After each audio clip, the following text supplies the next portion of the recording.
Good evening बच्चा लोग, क्या हालचाल? ठीक ठाक। तो क्लास 11 का एग्जाम हो चुका है और हम नए सेशन में प्रवेश कर चुके हैं जो कि हमारा क्लास 12 होने वाला है। और लगभग सारे स्टूडेंट का इच्छा होता है कि क्लास 12 को शुरुआत से हम बेहतरीन ढंग से पढ़ें और एक अच्छा स्कोर एग्जाम में अचीव करें। तो चलिए, इस अच्छे स्कोर के लिए हम आपके साथ हैं। आप अपना टाइम जीरो कर लीजिए और मेरे साथ आज से स्टार्ट हो जाइए प्रिपरेशन में। तो चलिए, सबसे पहला चैप्टर जो है जिस आपके एनसीईआरटी के अकॉर्डिंग, जो कि है इलेक्ट्रिक फील्ड एंड चार्ज।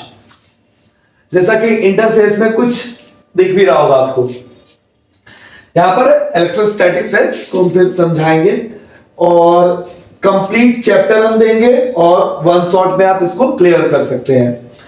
तो सबसे पहले हम क्या करते हैं बच्चों की सिलेबस की बात करते हैं।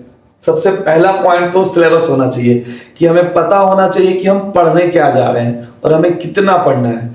तो अगर हम सिलेबस की, ये जो यूनिट है ये 8 मार्क्स का होने वाला है, 8 मार्क्स कवर करेगा आपका।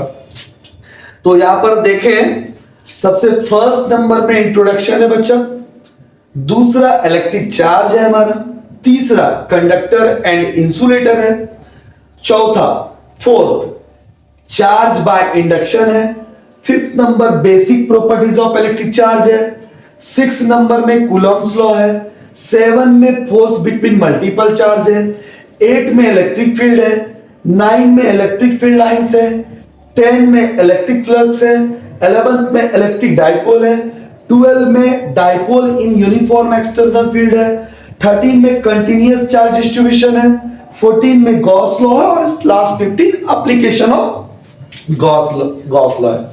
तो हमें ये सेट करना है बच्चे माइंड में कि 15 टॉपिक पढ़ना है हमें। ये एक लेंथी चैप्टर होता है, तो हम लोग इसको एकदम डिटेल में पढ़ेंगे। न्यूमेरिकल्स, प्रूफ, सारे कुछ हम आपके लिए लेके आएंगे। आप सिर्फ कंसंट्रेट होकर पेन पेपर लेकर रखें और हमारे साथ चीजों को धीरे धीरे सीखते चले जाएं। तो जब हमने सिलेबस बता दिया, आपको इंटरफेस से दिख रहा होगा कि कुछ चार्जेस के बारे में सर बताने वाले हैं। चार्जेस के बारे में, जैसे यहां पर एक दिख रहा है कि पॉजिटिव चार्ज है, यहां पर नेगेटिव चार्ज है और कुछ फील्ड लाइंस एराइज हो रहा है जो पॉजिटिव से हो रहा है और नेगेटिव में जाकर एंड कर रहा है। तो ये सब बच्चा, ये क्या है? इलेक्ट्रिक फील्ड लाइंस है। अब इसको डिटेल में समझने के लिए हम सबसे पहले आपके एनसीईआरटी के कुछ वर्ड्स को दिखाना चाहते हैं कि एनसीईआरटी क्या कहता है। तो चलिए थोड़ा सा एनसीईआरटी का इंटरफेस ओपन करते हैं कि हमारा एनसीईआरटी इस चैप्टर के बारे में हमें क्या जानकारी देता है। तो ये रहा हमारा एनसीईआरटी का बुक, जो कि पहले ही हमने आपके लिए थोड़ा सा डाउनलोड करके रखा है। चलिए,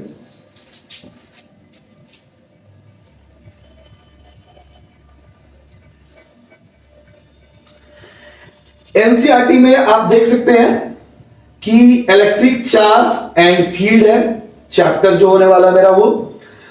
और इंट्रोडक्शन में अगर हम इसके एक लाइन को पढ़े आपके सामने, ताकि थोड़ा एक फील जनरेट हो, क्योंकि हमें किसी भी चीज को मिस नहीं करना है, एकदम धीरे धीरे अच्छे से चीजों को समझना है। तो आपको हम यहां पर एक चीज दिखा रहे हैं।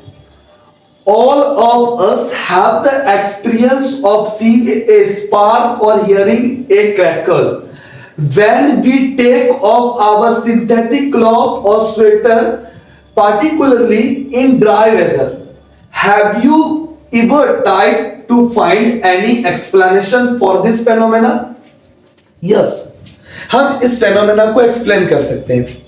बच्चा, आप में से कितने बच्चे हैं जिसको ऐसा लगा होगा कि हम लोग ठंडे के दिनों में स्वेटर जो है खोल रहे हैं और स्वेटर खोलने के बाद कुछ चटचट की आवाज आती है।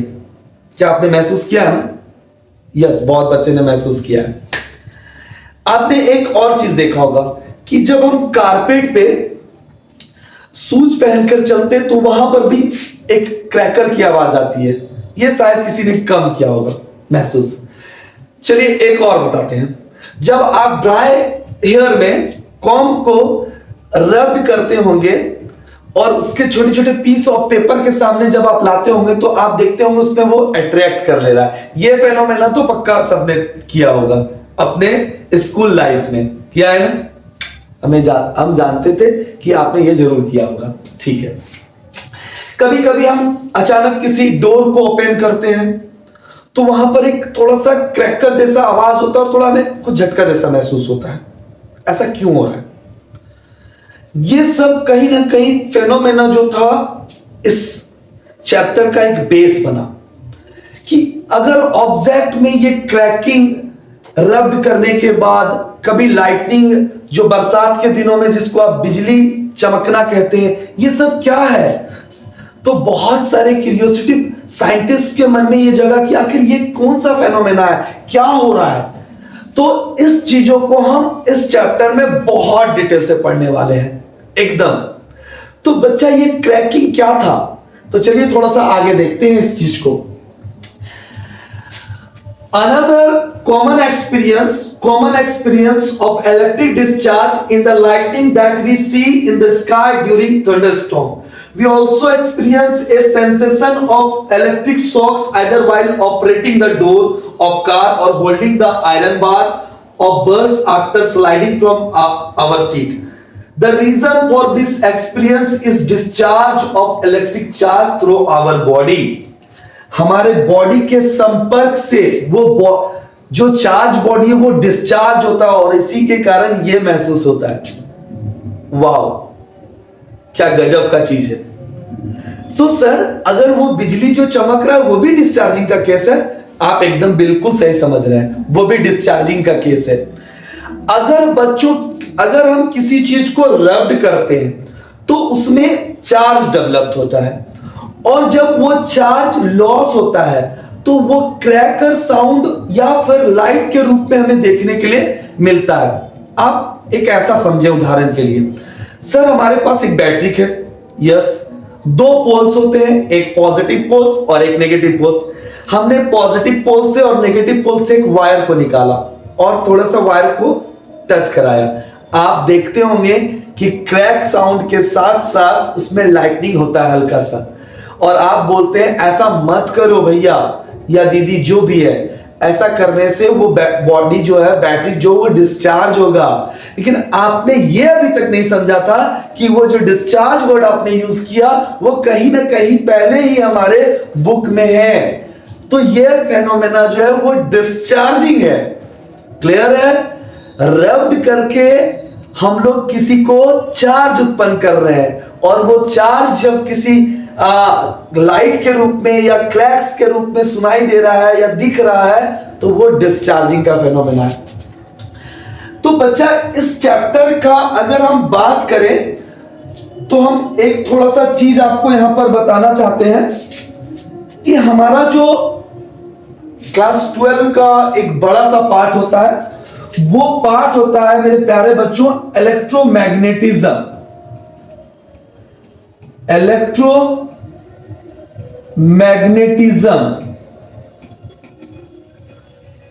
जो कि अपने आप में बहुत कुछ कवर करता है। इसमें दो मेन ब्रांचेस इसके आते हैं, एक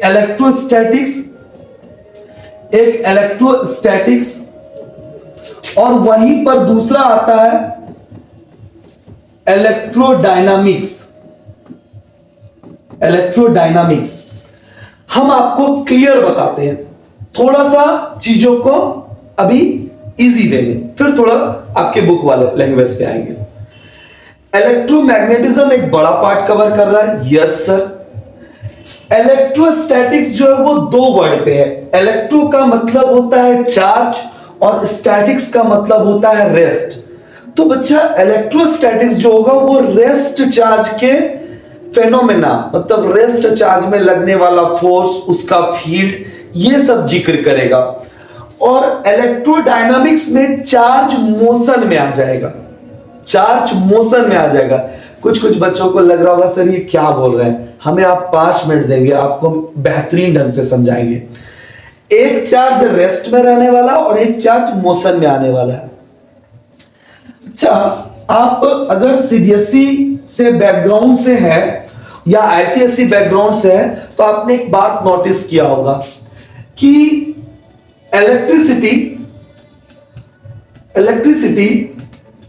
और मैग्नेट,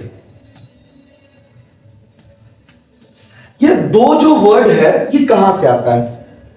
तो ये बच्चा ये चार्ज से आता है।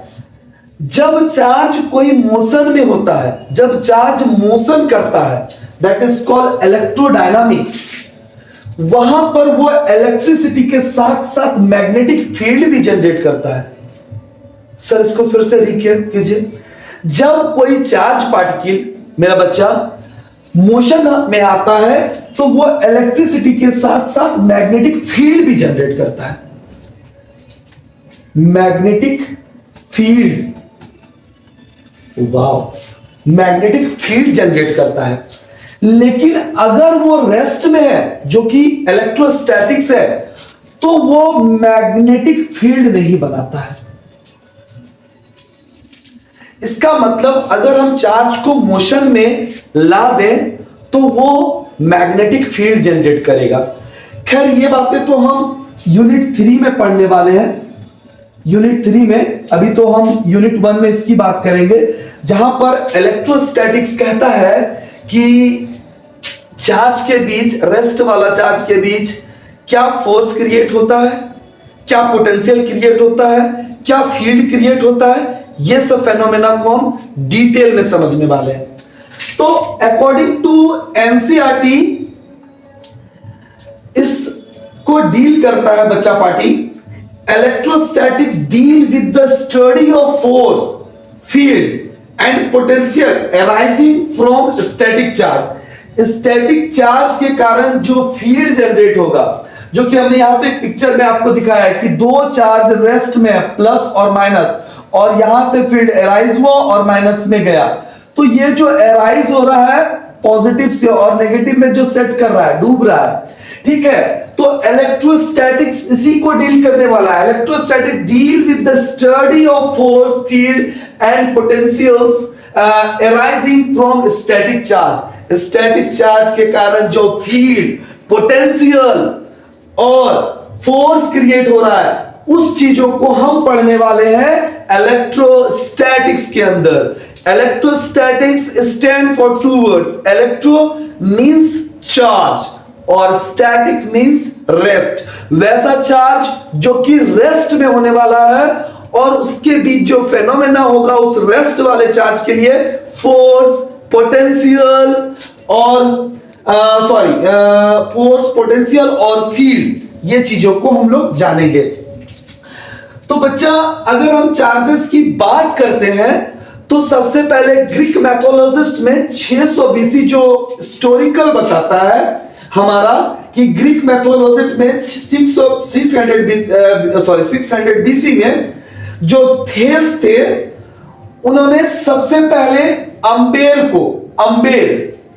अंबेर एक नीला कलर का गोंद होता है। सर ये कहां मिलता है? बैलास्टिक सी में बहुत सारे मिलते हैं, बहुत हैवी मात्रा में। या फिर आप देखे होंगे कि पेड़ पर जो वो गोंद जैसा होता है वो है, और ये पीले कलर का होता है। जब आप इसको धूप वगैरह में सुखा लेते हैं तो ये थोड़ा हार्ड हो जाता है, थोड़ा क्या बहुत अच्छा से हार्ड हो जाता है। और जब आप इसको रब्ड करते हैं और किसी हल्के ऑब्जेक्ट के सामने लाते हैं तो ये हल्के वाले ऑब्जेक्ट को अट्रैक्ट करता है। तो historical the credit of discovery of fact the amber rubbed with woollen और silk cloth attract light object goes to Thales of Miletus Greece around 600 BC. जब अंबेर रॉड को रगड़ा गया उलन और सिल्क क्लॉथ पे तो इसने लाइट ऑब्जेक्ट को अट्रैक्ट किया और साइंटिस्ट को सोचने पे मजबूर कर दिया कि कुछ तो ऐसा फेनोमेना चल रहा है यहां पर। ये जब हम किसी चीज को रब्ड कर रहे हैं तो वो हल्के ऑब्जेक्ट को अपनी ओर अट्रैक्ट कर रहा है। आखिर ये क्या था? इसको जानने के लिए सारे साइंटिस्ट प्रयासरत हो गए। और देखिए इसी प्रयास में इन्होंने क्या किया कि सिल्क थ्रेड पर ग्लास रॉड को रगड़ा। काफी इजी सा है, सिल्क रॉड पे ग्लास रॉड को, तो ग्लास रॉड क्या हो गया? Positive, glass rod positive. वहीं पर सिल्क थ्रेड को प्लास्टिक पर अगर रगड़ा गया, प्लास्टिक से सिल्क थ्रेड पर रगड़ा गया तो प्लास्टिक नेगेटिव। मतलब दो डिफरेंट मटेरियल, अलग अलग फेनोमेना। जब सिल्क थ्रेड पे ग्लास था तो उस समय पॉजिटिव, और जब सिल्क थ्रेड पे प्लास्टिक था तो उस समय नेगेटिव। कितना अच्छा कोइंसिडेंस है, अलग अलग मटेरियल, अलग अलग चार्जेस। लेकिन जब ग्लास रॉड पॉजिटिव था और एक अदर ग्लास रॉड पॉजिटिव को ही इसके सामने ले गया, अभी ऐसा नहीं बोल सकते कि ये पॉजिटिव है, मान लीजिए चार्ज उत्पन्न हुआ, तो जब इसके सामने ले गया तो रिपल्सन महसूस हुआ। तो साइंटिस्ट का ऐसा कहना था मेरे बच्चों कि इस ग्लास रॉड में जो चार्ज है वो सेम चार्ज इसमें है, इसी के कारण ये रिपेल हुआ।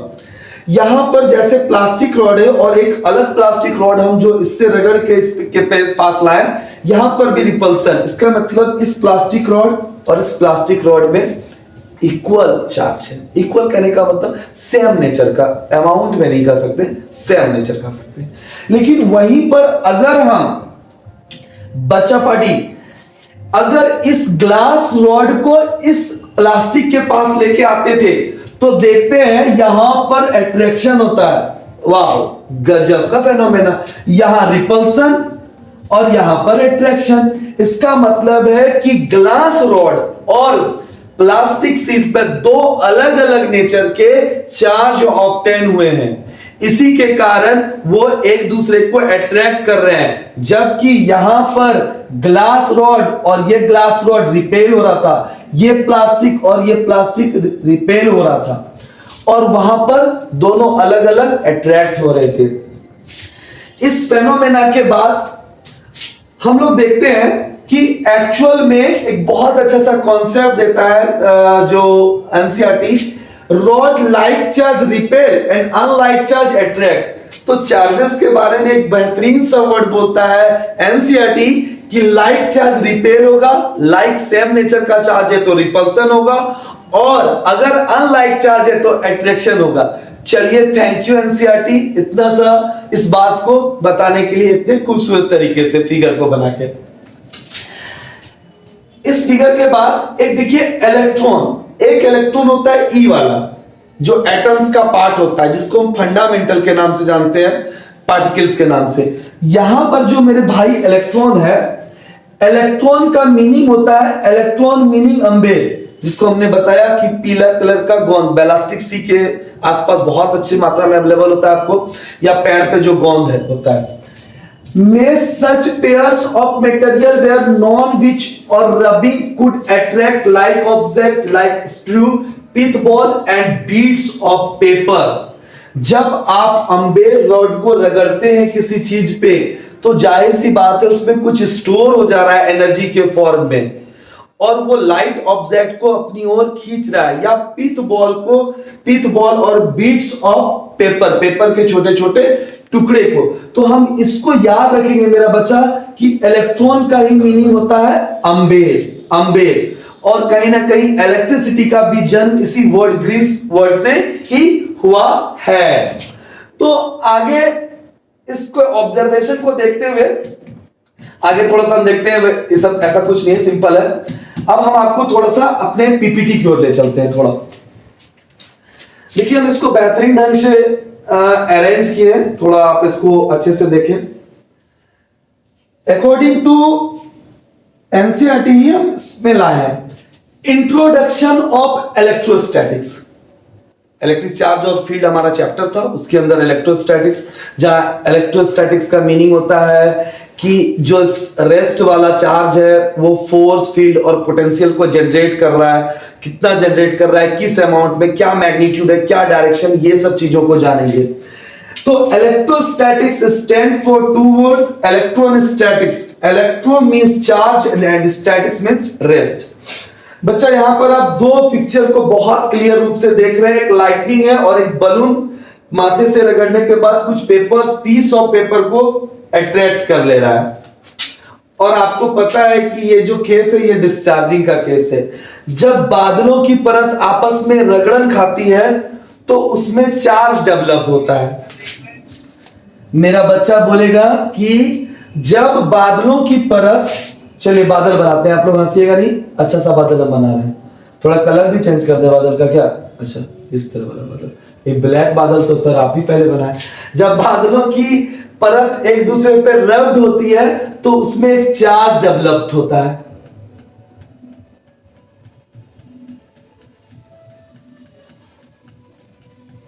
हमको नहीं पता था हम इतना अच्छा बादल बना सकते हैं पहली बार। और अर्थ एग्जाम्पल होता है हमारा सबसे बड़ा नेगेटिव बॉडी का, नेगेटिव, जिसको आप कह सकते हैं ऐसा low potential, low potential.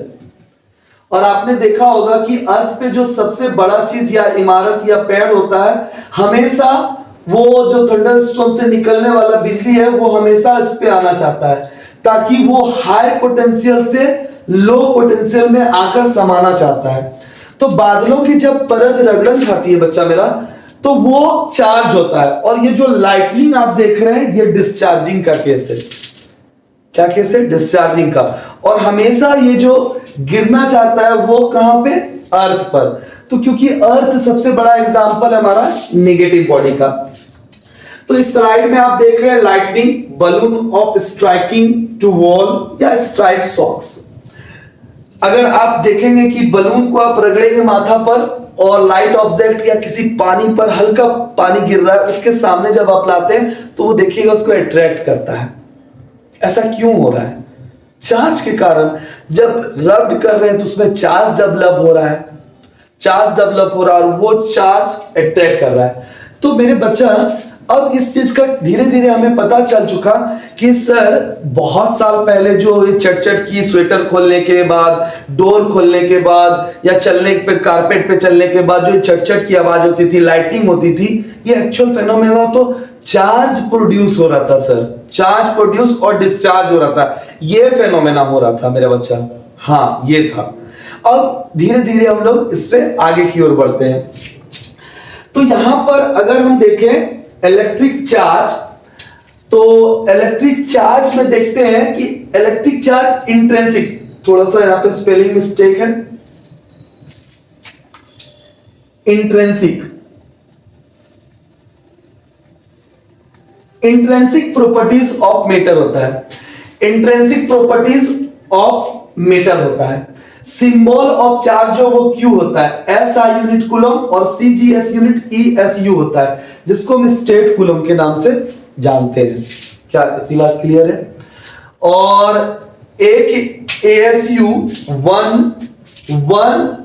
ESU में कितना कूलम होता है ये आप हमें मैसेज करके, टाइप्स करके बताएंगे। एक ASU में कमेंट करके बताएंगे, ठीक है? एक ESU में कितना कूलम होता है ये आपका होमवर्क रहने वाला है। तो चार्ज एक इंट्रिंसिक प्रॉपर्टीज है, कहने का मतलब कि ये एक नेचर है, हर एक मैटर का एक नेचर होता है जिसको अब डील नहीं किया जा सकता है। ये एक बेसिक प्रॉपर्टी है जिसको हम लोग इंट्रिंसिक के नाम से जानते हैं, इंट्रिंसिक के नाम से जानते हैं, ठीक है? तो कहीं ना कहीं ऐसा चीज जिसको एक कहते हैं ना कि अब डील नहीं किया जा सकता है साइंस की भाषा में, that is called intrinsic. Clear है? एस से पहले एन, सॉरी एक यहाँ पे मिस्टेक है,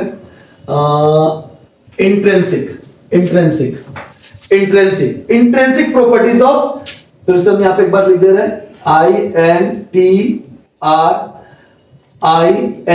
INTRINSIC, intrinsic properties of matter है। सिंबल Q है, SI यूनिट कूलम है, CGS यूनिट ESU है, और आपको हमने होमवर्क दिया है एक ESU आपको कमेंट करके बताना है मेरे बच्चे को, एक ESU में कितना कूलम है।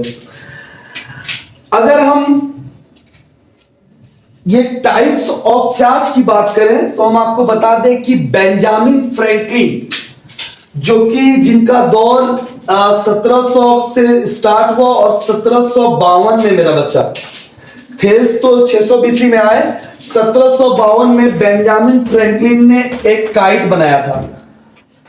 आप लोग सभी पतंग उड़ाए हैं, लेकिन जानते हैं आपका पतंग और इनके पतंग में बहुत डिफरेंस था। क्या डिफरेंस था? इन्होंने जो पतंग को बनाया था वो सिल्क से बनाया था, सिल्क। अब आप ऐसा बोलेंगे कि सिल्क क्यों यूज किया? क्योंकि इनका जो पतंग है वो हवा में नहीं, बरसात के दिनों में उड़ने वाला था, और कागज की पतंग बरसात के दिनों में फट जाती। इन्होंने इस चीज को कि बादलों से जो रबिंग के दौरान चार्ज उत्पन्न होता है, इस चीज को प्रूव करने के लिए दुनिया के सामने, क्योंकि उस समय एक मीथ चलता था कि किसी किसी शहर के चर्च पर बिजली गिरता था तो वहां के जो पुजारी होते थे या जो भी कहते पादरी वगैरह, वो बोलते थे कि आप लोग कुछ ऐसा किए हैं, मतलब गॉड के प्रार्थना में आप लोगों ने कुछ गड़बड़ किया है, जिसके कारण गॉड ने श्राप दिया है और ये बिजली आकर आपके चर्च पे गिरा है। लेकिन ये जो थे बेंजामिन फ्रैंकलिन, ये चीजों को बोलते थे कि नहीं, जो हमारा कॉल बेंजामिन फ्रैंकलिन का कहना था मेरे बच्चों कि जिस प्रकार अगर हम स्केल को रगड़ते हैं किसी रुमाल पे तो वहां चटचट की आवाज आती है, यही फेनोमेना बादलों में भी हो रहा है, लेकिन बड़े स्तरों पर हो रहा है। आपको हम ये प्रूव करके दे सकते हैं। तो इन्होंने क्या किया, 1752 में एक भारी बरसात के दिनों में सिल्क का एक काइट बनाया और उसमें एक कंडक्टर लगा दिया और यहां पर एक चाबी लगाकर इसके बाद इंसुलेटर यूज किया और खुद थोड़े से घर के आगे में, मतलब ऐसा कुछ जैसा कि ये बरसात में ना भीगे और शेड के नीचे आ गए। जब भरी बरसात में इन्होंने बहुत, जब बारिश होने लगा, मतलब थंडरस्टॉर्म का क्या कहते हो, ऐसा लगने लगा कि अब बिजली गरजेगा, उसमें इन्होंने इस पतंग को उड़ाया और ठीक वही फेनोमेना हुआ मेरा बच्चा कि बादलों की परत आपस में रब्ड होती है और वहां डेवलप्ड होता है चार्ज, और पता है इस चार्ज को इस कंडक्टर के थ्रू इस चाबी में स्टोर कर लिया जाता है। और जब पहली बार बेंजामिन फ्रैंकलिन ने इस चार्ज को टच किया तो बहुत जोर का झटका महसूस हुआ, लेकिन उस झटके ने उन्होंने इतनी खुशी थी उस झटके खाने को, मतलब जब झटका उनको लगा तो मानो वो खुशी से पागल हो चुके, क्योंकि उन्होंने पहली बार दुनिया को यह साबित कर दिया कि जो मैं बोल रहा था ये कोई दैविक फेनोमेना नहीं, जो ये चर्च पे बिजली गिर रहा था, ये एक्चुअल में एक नेचुरल फेनोमेना है। और पहली बार इन्होंने ग्लास में जार में पहली बार चार्ज को स्टोर करके दुनिया को बताया कि रबिंग करने से चार्ज उत्पन्न हो रहा है और इस चार्ज को स्टोर। इसके बाद भी एक रूस के साइंटिस्ट थे मेरे बच्चों, जिन्होंने इस प्रयोग को करना चाहता, लेकिन उनकी मौत हो गई थी। ठीक है, उनकी मौत इसी फेनोमेना के दौरान हो गई थी, मतलब ये जब प्रयोग को कर लिए थे इसके बाद इस फेनोमेना को दोहराया गया था एक रूसी साइंटिस्ट के द्वारा। तो बेंजामिन फ्रैंकलिन 1752 में मेरा बच्चा चार्ज के बारे में बताते हैं कि दो टाइप्स ऑफ चार्ज है, there are two types of charge, positive charge और नेगेटिव चार्ज।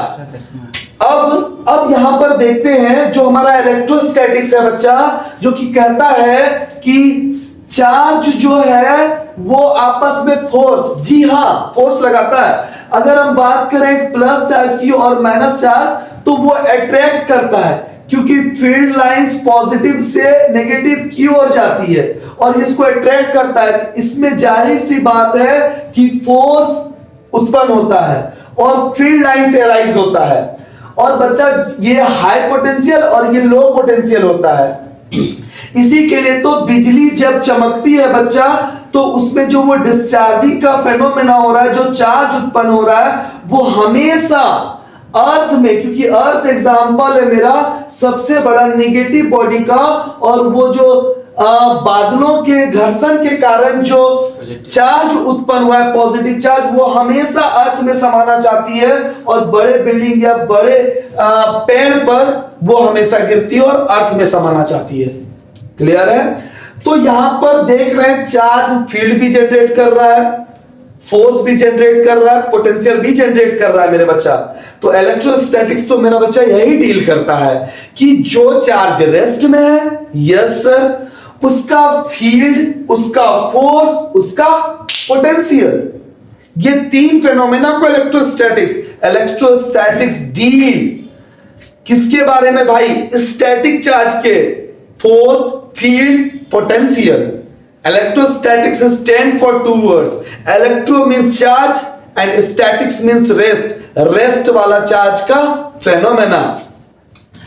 अब आगे अगर हम देखें मेरा बच्चा, तो जब हमने रबिंग सीखा तो क्या और भी मेथड से चार्ज को डेवलप किया जा सकता है? यस, किया जा सकता है। तो उस डेवलपिंग ऑफ चार्ज को हम प्रोसेस ऑफ चार्जिंग का नाम देते हैं। क्या नाम देते हैं? प्रोसेस ऑफ चार्जिंग का। और प्रोसेस ऑफ चार्जिंग में दो मेथड होता है, कांटेक्ट और नॉन कांटेक्ट। जैसे अभी आपने थोड़ी देर पहले देखा था एनसीईआरटी में कि सिल्क थ्रेड पर जो हमने ग्लास रॉड को रगड़ा था, यहां पे एक बार हम फिर आपको दिखाना पसंद करेंगे, या इसमें भी है, आप थोड़ा एनसीईआरटी दिखाते हैं।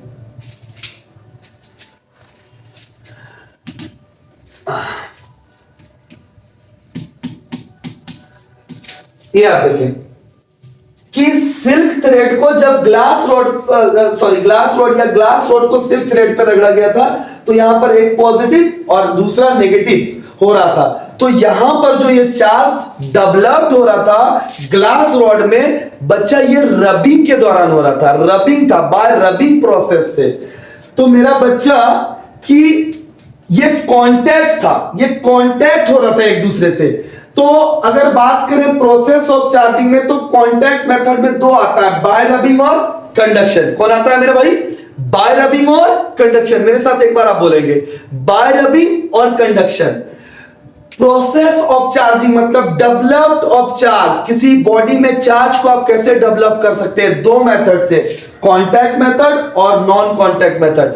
कांटेक्ट में आता है बाय रबिंग और कंडक्शन, और नॉन कांटेक्ट में आता है इंडक्शन। थोड़ा सा पानी लेकर थोड़ा सा कंडक्शन।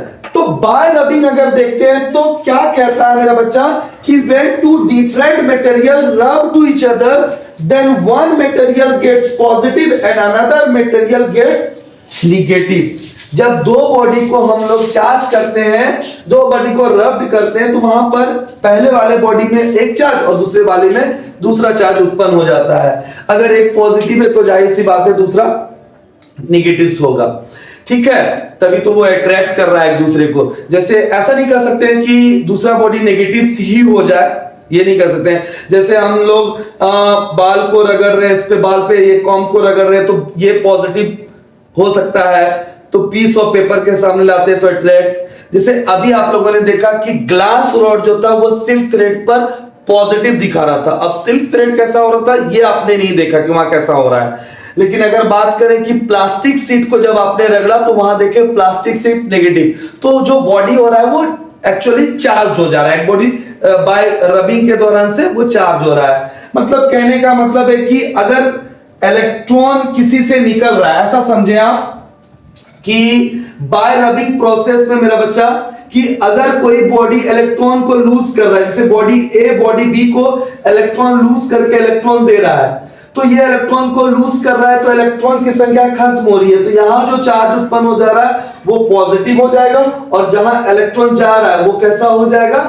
निगेटिव हो जाएगा। तो ये एक्सेस ऑफ इलेक्ट्रॉन है और ये डिफिशिएंट ऑफ इलेक्ट्रॉन है। यहां कमी हो रही है तो यहां पॉजिटिव चार्ज हो जा रहा है और यहां पर नेगेटिव। तो रबिंग प्रोसेस में जिसके पास इलेक्ट्रॉन जा रहा है वो नेगेटिव हो जा रहा है, बाकी बात पॉजिटिव। तो सिल्क थ्रेड में जब ग्लास रॉड तो ग्लास पॉजिटिव हो जा रहा है, वहीं पर अगर प्लास्टिक सीट की बात किया जाए तो प्लास्टिक सीट नेगेटिव हो जा रहा है। तो बाय रबिंग को जब समझ जाए गए बच्चा तो हम कंडक्शन देखते हैं। तो बाय रबिंग में कुछ एग्जांपल हम लोग दिए हैं, जैसे glass rod positive, silk cloth negative. Cat skin positive, ebonite rod negative, woollen cloth positive, amber rod negative, woollen coat positive, plastic sheet negative, woollen carpet positive, rubber shoes negative. यहां से 1 marks का question जरूर आएगा आपके board पे, वो CBSE हो, Jack हो, आईसीएसई हो, ये 1 मार्क्स का क्वेश्चन जरूर आता है। अगर बात करें कंडक्टर और इंसुलेटर का, तो ये बचपन से जानते हैं हम, जो अलॉय करता है अपने से होकर चार्ज को जाने देता है वो कंडक्टर है, जो नहीं देता है वो इंसुलेटर। लेकिन अगर इसके फेनोमेना को हम डील करके बताएंगे बच्चा पार्टी, कंडक्टर वो है जिसमें फ्री इलेक्ट्रॉन है और इंसुलेटर वो है जिसमें फ्री इलेक्ट्रॉन की संख्या नहीं है। तो कंडक्टर में example copper wire, aluminium, rubber, plastic, glass, ये सब एग्जांपल है इंसुलेटर का। अब हम आपसे एक बेहतरीन बात करने वाले हैं, और शायद इस बेहतरीन बात को जो यहां पर सुन रहा है बच्चा वो भी नहीं जानता होगा।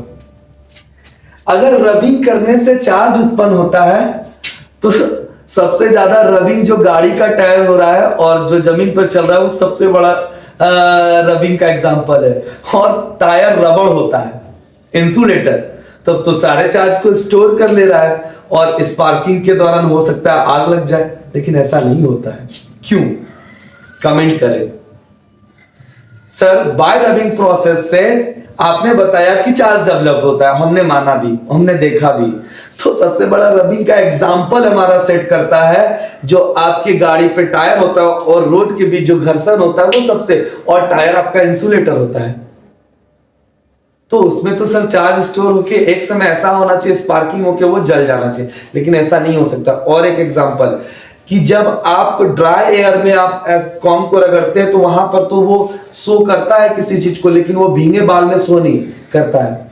तो मेरा बच्चा बताएगा कि जो टायर होता है वो पूरी तरह इंसुलेटर नहीं होता है, वो सिंथेटिक रबर का बनाया जाता है, वो कुछ ना कुछ थोड़ा सा कंडक्ट करता है, और वो कंडक्ट करता है इसी के लिए वो अर्थ को जो चलता है, जो रबिंग प्रोसेस में चार्ज डेवलप्ड होता है मेरा बच्चा, उस रबिंग प्रोसेस को चार्ज को किसको दे देता है? गाड़ी चलने के दौरान अर्थ को सप्लाई कर देता है, इसी के लिए चार्ज उसमें स्टोर नहीं हो सकता है। अब आप बोलेंगे कि पूरी तरह से हर एक रबर सास भी बहू नहीं हो सकती, वही ऐसा था ना, तो हर एक रबर इंसुलेटर नहीं होता है। गाड़ी का जो रबर है वो पूरी तरह इंसुलेटर नहीं है। आप चैट जीपीटी भी देखेंगे तो शायद इसका आंसर गलत बताता है, ऐसी वर्मा इसको बहुत अच्छे से डील करता है। खैर चलिए, तो कॉम को ड्राई हेयर पे और भीगे बालों पर नहीं, ये कंडक्टर में हम लोगों ने देखा कि कंडक्ट कर रहा है ये इंसुलेटर।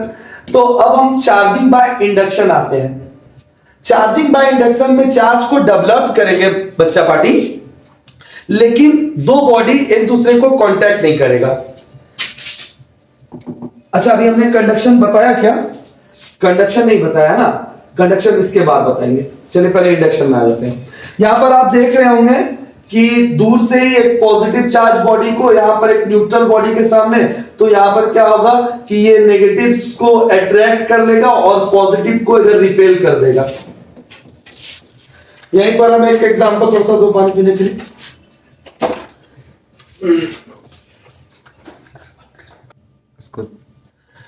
तो बच्चा यहां पर जो ये रॉड है ये न्यूट्रल बॉडी में प्लस रॉड को जब लाए तो माइनस को ये अट्रैक्ट कर लिया और पॉजिटिव को बाहर की ओर रिपेल कर दिया। तो ये कहीं ना कहीं सेट होता है कि हमने यहाँ पर कांटेक्ट नहीं कराया।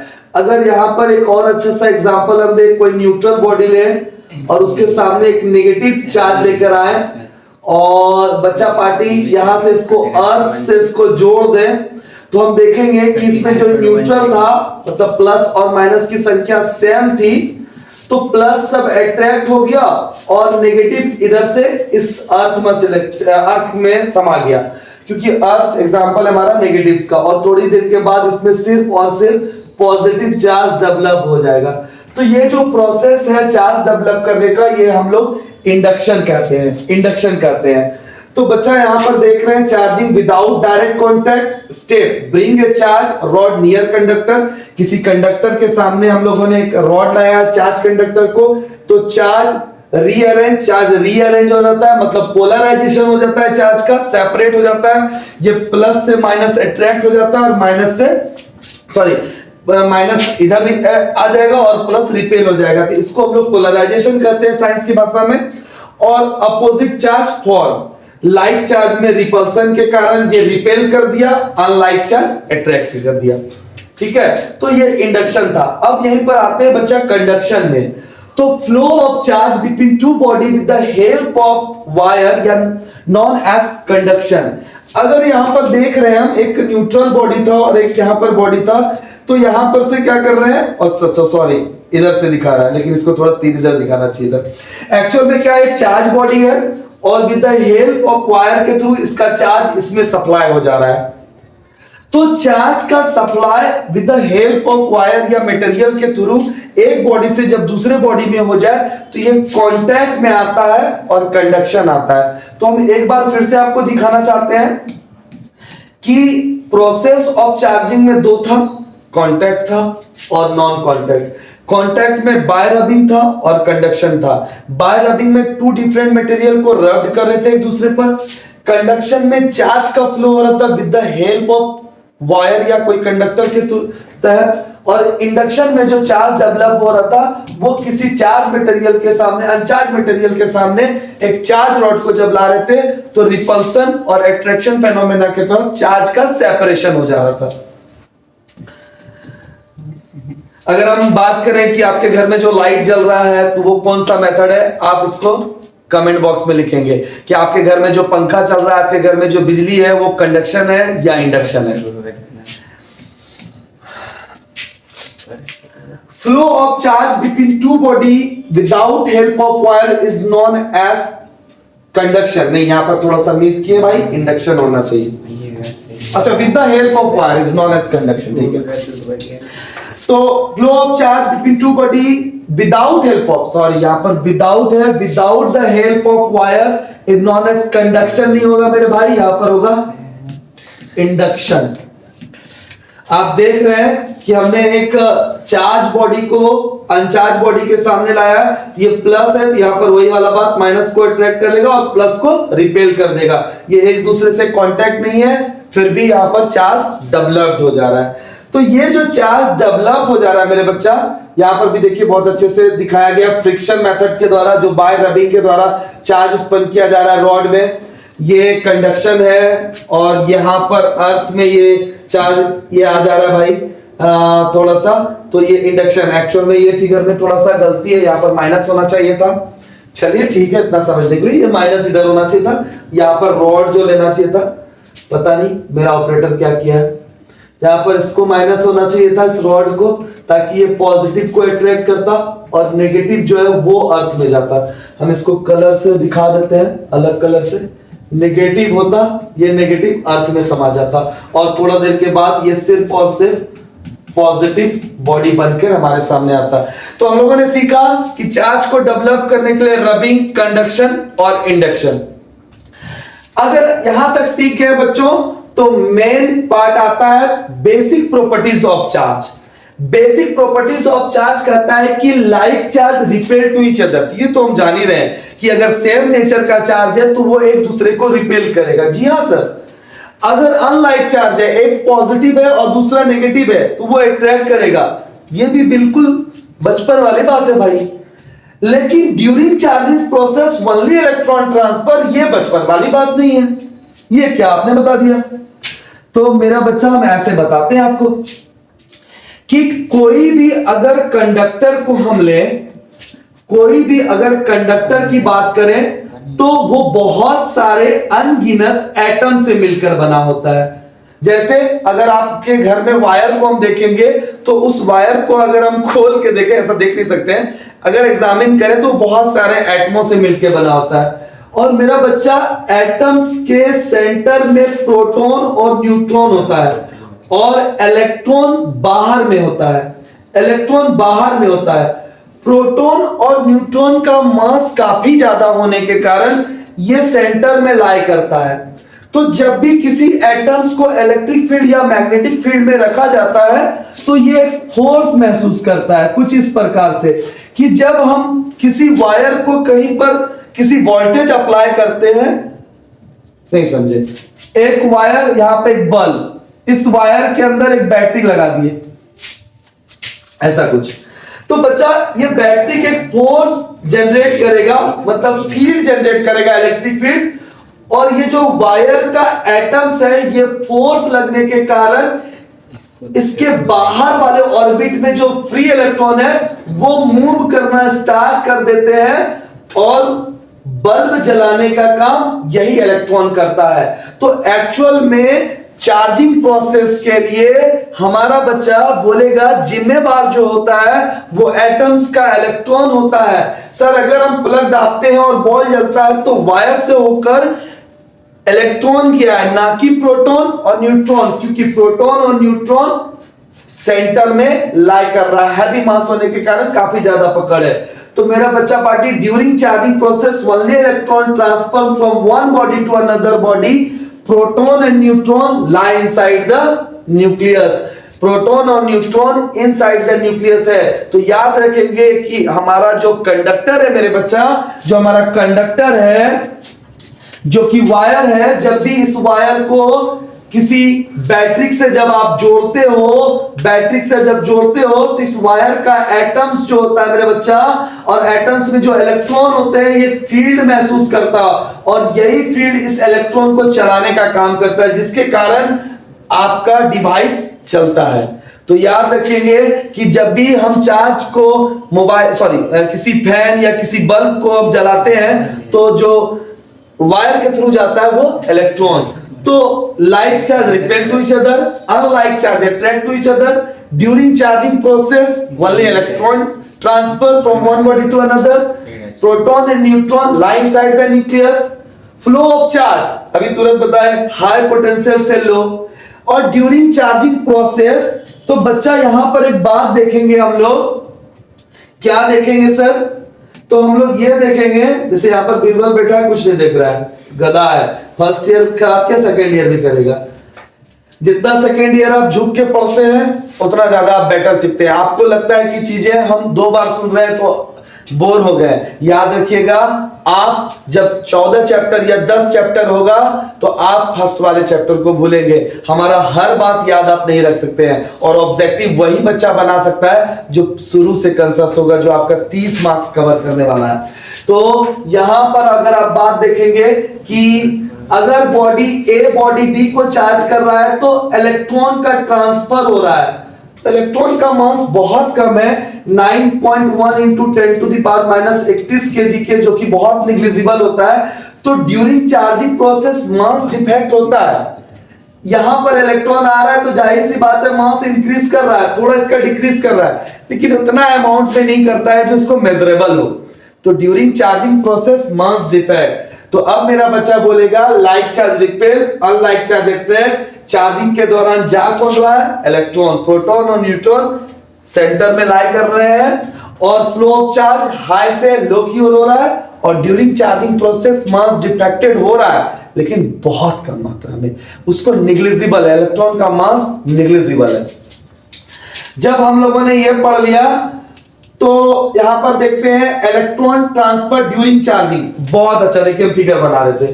यहां पर देखते हैं एक एटम्स है जिसके सेंटर में प्रोटॉन और न्यूट्रॉन है, और बाहर वाले ऑर्बिट में इलेक्ट्रॉन्स है। और ये इलेक्ट्रॉन, जरा प्रोटॉन भी बना दिया है बुड़बक, ये प्रोटॉन नहीं, ऐसा फिगर कैसे बना दिए हो भाई? प्रोटॉन नहीं होना चाहिए, ठीक है, यहाँ पे प्रोटॉन नहीं होना चाहिए, सारा नेगेटिव होना चाहिए, मतलब एटम्स को बर्बाद कर देगा ये लोग, खुद तो बर्बाद है, ठीक है। ये रदरफोर्ड का मॉडल को बर्बाद करके रख देगा ये लोग। यहां से जब चार्ज करेंगे, ये बॉडीज को चार्ज करेगा तो धीरे धीरे कौन जाएगा? इलेक्ट्रॉन। कौन जाएगा भाई? इलेक्ट्रॉन, और इसमें इलेक्ट्रॉन आ जाएगा। लेकिन कब जाएगा? जब इसको कोई फील्ड मिलेगा। जैसे अगर हम अभी बिरबल से पूछें कि बिरबल हमने एक बल्ब को लगाया और यहां पर एक बैटरी लगा दिया, तो बिरबल आंसर दे रहा है कि सर जब आप बैटरी का टर्मिनल जोड़े तो ये पॉजिटिव टर्मिनल था और क्या था? नेगेटिव्स। और आपको पता है कि आपने जो बनाया है सर वायर, वो कंडक्टर है, और कंडक्टर में क्या होता है? बहुत सारा एटम्स होता है, और एटम्स के अंदर क्या होता है sir? Free electrons, free electrons. तो जैसे बैटरी के फोर्स उत्पन्न करेगा फोर्स उत्पन्न करेगा, उस फोर्स के कारण जो इलेक्ट्रॉन बाहरी ऑर्बिट में होगा वो एक फील्ड महसूस करेगा और इलेक्ट्रॉन एक ऑर्बिट से दूसरे ऑर्बिट में जाएगा और ये फिर बॉल को जलाएगा और फिर ऐसा आ जाएगा। तो चार्जिंग प्रोसेस में ट्रांसफर जो होता है वो इलेक्ट्रॉन का होता है, प्रोटॉन और न्यूट्रॉन का नहीं होता है। फ्लो ऑफ चार्ज जो होता है वो हाई पोटेंशियल से लो पोटेंशियल होता है। कंजर्वेशन ऑफ चार्ज, चार्ज को ना ही बनाया जा सकता है ना ही नष्ट। Charge neither be created nor be destroyed but it can transfer from one body to another. देखिए यहां पर एक एग्जांपल दिया गया है कि यहां पे +3 चार्ज था और एक माइनस हो गया, सॉरी एक यहां पर आ गया, तो टोटल चार्ज कितना है? तो total charge conservation of charge before बोला जा रहा है। बिफोर 3 रेड से दिखाया जा रहा है और एक ग्रीन से, तो टोटल चार्ज कितना हो गया? 4। यहां पर दिखा जा रहा है कि इसमें अब 2 रख दिए और इसमें 2, मतलब एक चार्ज क्या हो गया? आफ्टर यहां से हमने एक चार्ज को उठाकर इसको दे दिया, तो यहां से 3 से कितना हो गया? 2 और इसमें हो गया 2, यहां भी 2, लेकिन अभी भी 2 और 2 4। बताइए इस सिस्टम में टोटल चार्ज 4, इस सिस्टम में टोटल चार्ज 4, सिर्फ चार्ज का ट्रांसफर हुआ एक बॉडी से दूसरे बॉडी, तो टोटल चार्ज जो होता है वो सिस्टम का कंजर्व। लेकिन आप बोलेंगे कब? जब ये सिस्टम, मेरा ऑपरेटर को थोड़ा सीखना होगा, ये सिस्टम कैसा हो? आइसोलेटेड हो, कि बाहर से कोई इफेक्टेड ना पड़े। आइसोलेटेड सिस्टम में चार्ज कंजर्व कराता है, बाहरी इफेक्ट अगर नहीं है तो जब ये कंजर्वेशन ऑफ चार्ज पढ़ लिए बच्चा, तो हमारा कंजर्वेशन ऑफ चार्ज करता है charge neither be created nor be destroyed but it can be transferred from one body to another body, so the total charge of the system remains constant होता है। अब बहुत प्यारा सा topic, additivity nature of charge. कभी मम्मी से पैसा लिए? यस सर लिए हैं। पापा से पैसा लिए? यस सर लिए हैं। एक प्रोग्राम हो रहा था हमारे स्कूल में, हम मम्मी से बोले मम्मी हमको प्रोग्राम हो रहा है पैसा दो, तो मम्मी 20 रुपए निकाल के दी। फिर थोड़ा देर के बाद सोचते हैं कि ये पैसा कुछ कम हो जा रहा है, पापा के पास गए, पापा ने भी, पापा पैसा दीजिए प्रोग्राम हो रहा है, पापा भी 20 रुपया दे दिए। फिर भी सोचे थोड़ा और कम हो रहा है, मामा के पास चले गए, मामा मैंने 20 रुपया दिया। बाहर जाके निकलने के बाद जब हम लोगों ने काउंट किया तो पता चला 20 + 20 + 20 टोटल कितना?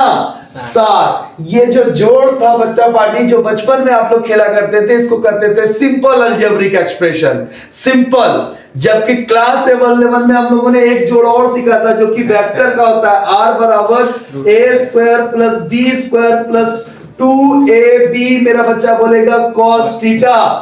और ये सिंपल अलजेब्रा, ये सिंपल मेथड है, सिंपल मेथड है। तो याद रखिएगा जो चार्ज होता है, अगर हमने किसी को 2 कूलम चार्ज दिया और किसी को 3 कूलम दिया तो टोटल 5 कूलम। तो चार्ज जो होता है वो सिंपल अलजेब्रिक एक्सप्रेशन होता है, ना कि वेक्टर। ये वेक्टर के रूल से ऐड नहीं होता है। जब हम बहुत छोटे छोटे चार्जों को जोड़ते हैं तो एक बड़ा अमाउंट में चार्ज बनता है और यही कहलाता है additivity nature of charge. It means that the total charge of the system is the algebraic sum.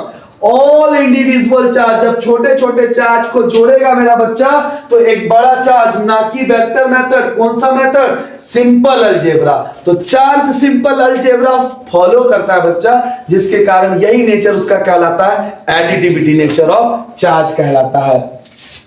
और अब आज के क्लास का लास्ट टॉपिक जो कि बहुत बेहतरीन है, क्वांटिजेशन ऑफ चार्ज। और यहां से नया दुनिया स्टार्ट होता है क्लास 12 का। बच्चों अभी आप लोगों ने देखा कि सर कोई भी चीज एटम से बना हुआ है, आपने बोला, हमने देखा, पढ़ के भी हम आए हैं, और उसके सेंटर में न्यूक्लियस होता है। Yes sir. और न्यूक्लियस में होता है 2 चीज सर, प्रोटॉन और न्यूट्रॉन। और इलेक्ट्रॉन भैया साहब बाहर में चक्कर लगाते रहते हैं। Yes sir. जब हम किसी एटम्स को रब्ड करते हैं तो उसमें चार्ज डेवलप्ड होता है सर। Yes sir. और इसी चार्ज के कारण रिपल्सन या अट्रैक्शन का फेनोमेना देखने के लिए मिलता है सर। तो ठीक है सर, जब ये एटम्स है, मान लेते हैं अगर हमारा एक ए मटेरियल है और एक बी है, तो अगर ए चार्ज करेगा बी को तो कौन जाएगा? अभी तुरंत एग्जांपल दिए, कौन जाता है भाई? इलेक्ट्रॉन। कौन जाएगा? इलेक्ट्रॉन। बी बोल रहा है चार्ज दो ना, चार्ज दो ना, हम चलेंगे, थोड़ा हमको चलना है, तो चार्ज के लिए कौन जाएगा? ए जाएगा, बी में जो जाएगा वो कौन जाएगा? इलेक्ट्रॉन जाएगा। और इलेक्ट्रॉन को कभी आधा कर पाना पॉसिबल नहीं है, जब भी जाएगा 1 2 3, कुछ ऐसा समझिए। आप किताब दुकान पे मेरा बच्चा जा रहा है, किताब भैया 1.5 को किताब दीजिएगा, किताब बोला ये क्या बोल रहा है? दूसरा बच्चा 2 को किताब दीजिएगा, हाँ भाई 2 हो सकता है, 3 किताब हो सकता है, 1.5 को किताब नहीं हो सकता है, मतलब किताब को फाड़ के नहीं दिया सकता है। उसी तरह इलेक्ट्रॉन जब चार्ज कर रहे हैं किसी को तो जा रहा है, ट्रांसफर किसका हो रहा है भाई? इलेक्ट्रॉन का हो रहा है। इलेक्ट्रॉन जाएगा तो वो कुछ नंबर में जाएगा। तो कहता है कि जब भी आप किसी सिस्टम को चार्ज करते हो तो कौन जाता है भाई? इलेक्ट्रॉन। और किसमें? नंबर में। और ये नंबर हमेशा होना चाहिए 1 2 3 4, ऐसा कुछ होना चाहिए नंबर, नेचुरल नंबर होना चाहिए, ना कि ऐसा कि पॉइंट में नहीं। जैसे सपोज दैट ए ने 1 इलेक्ट्रॉन दिया बी को, तो कितना चार्ज जाएगा? 1.6 into 10 to the power 19 coulomb. हमने बिरबल से क्वेश्चन पूछा कि बिरबल एक बॉडी पर चार्ज शो हो रहा है 3.2 into 10 to the power -19 coulomb. तो बिरबल ने आंसर दिया सर 1 इलेक्ट्रॉन के कारण इतना होता है, तो इसको इससे आप डिवाइड दे दीजिए तो आपको पता चल जाएगा कि कितना इलेक्ट्रॉन गया है। 2 इलेक्ट्रॉन ए बॉडी से किसमें गया होगा? बी। अगर यहीं पर आंसर होता 6.4 इंटू 10 टू द पावर 19, तो बिरबल बोलता इसको डिवाइड आप कर दीजिए सर इससे, तो पता चलता कितना 4 इलेक्ट्रॉन गया था। तो मेरा बच्चा बोलेगा total charge of the system, मतलब जो बी पर जो चार्ज गया, total charge of the system integral multiple of basic quantum charge. ये क्या? अरे भाई इलेक्ट्रॉन, प्रोटॉन और न्यूट्रॉन कैसा पार्टिकल है? फंडामेंटल पार्टिकल्स है, फंडामेंटल पार्टिकल्स है। और इलेक्ट्रॉन पे जो चार्ज है वो फंडामेंटल चार्ज है, फंडामेंटल चार्ज है। प्रोटॉन पे जो चार्ज है वो दुनिया का सबसे छोटा चार्ज है, इलेक्ट्रॉन पे जो चार्ज है वो दुनिया का सबसे छोटा चार्ज है। इलेक्ट्रॉन के चार्ज को 1.6 into 10 to the power -19, proton के चार्ज को +1.6 into 10 to the power 19 coulomb से दिखाते हैं। ये फंडामेंटल चार्ज है। तो अगर इलेक्ट्रॉन जाता है सर, जब ए चार्ज कर रहा है मेरा बच्चा बी को, तो जा रहा है इलेक्ट्रॉन किसमें? कुछ नंबर में। तो इस पे जो चार्ज डेवलप्ड हो रहा है, क्यू जो चार्ज डेवलप्ड हो रहा है सर, तो total charge of the system integral multiple of basic quantum charge. हम लोग जानते हैं सर, आप थोड़ा अच्छा से बताइए। और एक जरा सा बच्चा 5 मिनट का टाइम दीजिए हमको। इलेक्ट्रॉन, प्रोटॉन और न्यूट्रॉन को फंडामेंटल चार्ज और एक नाम से जाना जाता है बेसिक क्वांटम। क्वांटम का मतलब होता है फिजिक्स में बहुत छोटा, सबसे दुनिया का छोटा। Basic quantum charge, basic quantum charge, ये भी बेसिक क्वांटम चार्ज है। इस पे नेगेटिव, इस पे पॉजिटिव। तब अब मेरा बच्चा बताएगा कि ए जब बॉडी बी को चार्ज कर रहा है तो वायर के थ्रू ट्रांसफर किसका हो रहा है? इलेक्ट्रॉन का। और इलेक्ट्रॉन किसी नंबर में 1 2 3 जा रहा है, और कौन जा रहा है? खुद इलेक्ट्रॉन, जो कि क्या है? बेसिक क्वांटम चार्ज है। तो इस पे जो चार्ज क्यू डेवलप्ड होगा, तो the quantisation of charge means that total charge of the system is always integral multiple of कौन से चार्ज का? बेसिक क्वांटम चार्ज का। तो यहां पर Q total charge, N number, और ये charge of electron.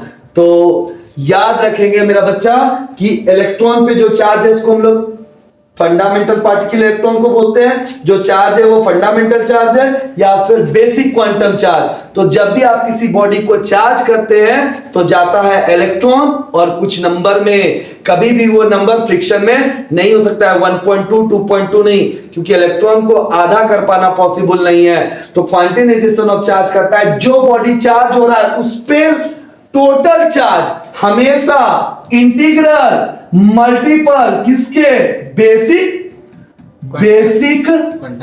Quantum charge के, बेसिक क्वांटम चार्ज के। आई थिंक आपको ये लेक्चर बहुत अच्छा लगा होगा। नेक्स्ट मिलते हैं। Thank you, bye bye, good night, हर हर महादेव।